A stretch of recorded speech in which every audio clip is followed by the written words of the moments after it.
भगवान ने उस कालिया नाग को साथ युद्ध किया। कालिया नाग भी बहुत बलशाली था। जो भगवान के सामने युद्ध करे वो भी बलशाली ही हो सकता है, वरना हमारे तुम्हारे जैसे थोड़ी एक झापड़ में तो पता ना कहाँ कहाँ गिरेंगे, पता ही नहीं चलेगा है कि नहीं है।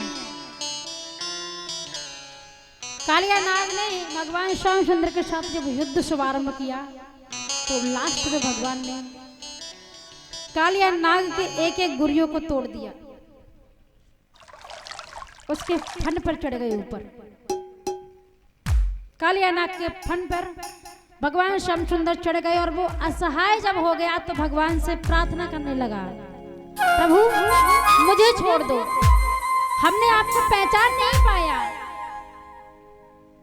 हमने आपको नहीं पहचान पाया, आपका अवतार हो चुका है, आप जैसा कहेंगे मैं वैसा ही करूंगा। लेकिन मैं रमणीक द्वीप में जाकर के अगर रहूंगा तो मेरा भाई जो गरुड़ है वो मुझे नहीं रहने देगा, वो मुझे मार देगा। तो भगवान श्यामचंद्र कहने लगे, देखो कालिया नाग, तुम्हारे फन के ऊपर मेरे पैरों के निशान बन गए हैं और तुम्हारा भाई गरुड़ कुछ भी नहीं कर पाएगा, वो बोलेगा ही नहीं आपसे। गरुड़ और कालिया नाग में दुश्मनी क्यों थी? इसका एक कारण था।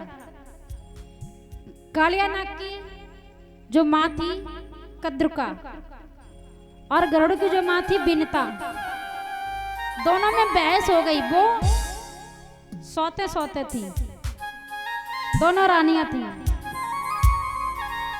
दोनों में बहस हो गई कि सूर्यदेव के घोड़े सफेद हैं या काले हैं, दोनों में बहस हो गई। गरुड़ की माँ कहने लगी सूर्यदेव के घोड़े सफेद हैं और कालिया नाग की माँ कहने लगी कि घोड़े काले हैं।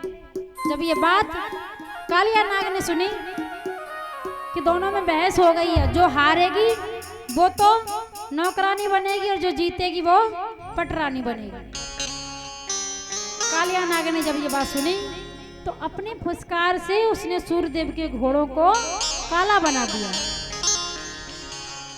गरुड़ देव की मां दासी बनी और वो महारानी बनी। जब ये बात गरुड़ देव ने सुनी कि हमारी मां के साथ नाइंसाफी हुई है, वो कालिया नाग को मारने के लिए ढूंढने लगे कि ये मुझे कभी ना कभी तो मिलेगा ही। लेकिन डर की वजह से कालिया नाग वहां से भाग गया और कहां जाकर के छुपा? कालीदह में।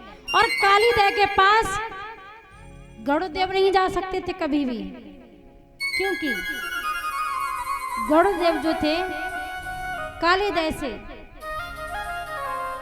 मछलियों को निकाल निकाल करके खाते थे, गंदगी किया करते थे। और वहीं पर एक पेड़ के नीचे शौबरी ऋषि जी भजन किया करते थे। तो मछलियों ने शौबरी ऋषि जी से प्रार्थना की, प्रभु ये जो गरुड़ है हमारे परिवार में से जो मछलियां हैं उनको निकाल करके खा जाता है। जब ये बात शौबरी ऋषि जी के पास तक पहुंची, उन्होंने देखा कि गरुड़ यहाँ पर आकर के गंदगी करता है, हमारे भजन में विघ्न डालता है और मछलियों के परिवार में भी विघटन डालता है।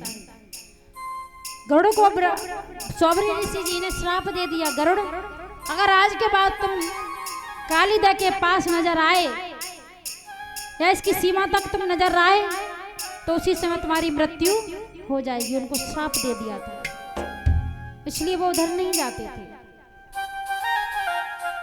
तो भगवान श्यामचंद्र ने कहा कि मेरे पैरों के निशान आपके फनों के ऊपर बन चुके हैं, गरुड़ आपका कुछ भी नहीं बिगाड़ पाएगा, आप रमणीक द्वीप में जाकर के निवास करो। कालिया नाग वहां से निकल करके अपनी पत्नियों के साथ रमणीक द्वीप में जाकर के निवास करने लगा था। जब भगवान श्यामचंद्र जल के ऊपर आए, कालिया नाग के ऊपर नाचते हुए, उधर मैया यशोदा, ग्वालवाल, नंद बाबा सभी यमुना के किनारे पर बैठे हुए रुदन कर रहे थे। उस ग्वाल को डांट रहे थे, तूने अच्छा नहीं किया, मेरा लाला को इस काली दह में कुदा दिया तूने, मेरा लाला पता नहीं कैसा होगा, जीवित भी होगा या नहीं होगा। जब युद्ध हुआ था कालिया नाग में और कृष्ण में, तो कालिया नाग का जो रक्त निकला था वो जल के ऊपर आ गया था। तो मैया समझ गई कहीं मेरे लाला को कुछ ना हुआ होगा। लेकिन भगवान श्याम सुंदर कालिया नाग के ऊपर नाचते हुए फन के ऊपर जल के ऊपर आए, और जल से जब बाहर किया है कालिया नाग ने, वो उस जल को, कालिया नाग जब बाहर निकला तो भगवान ने उस जल को शुद्ध किया। जो कालिया नाग रह रहा था उस जल में विष हो गया था, जहरीला पानी हो गया था, उसको शुद्ध किया और कालिया नाग रमणीक द्वीप में जाकर के निवास करने लगा। बोलिए गोविंद भगवान की, सावरे सरकार की। तो एक दो लाइनों का कीर्तन उसके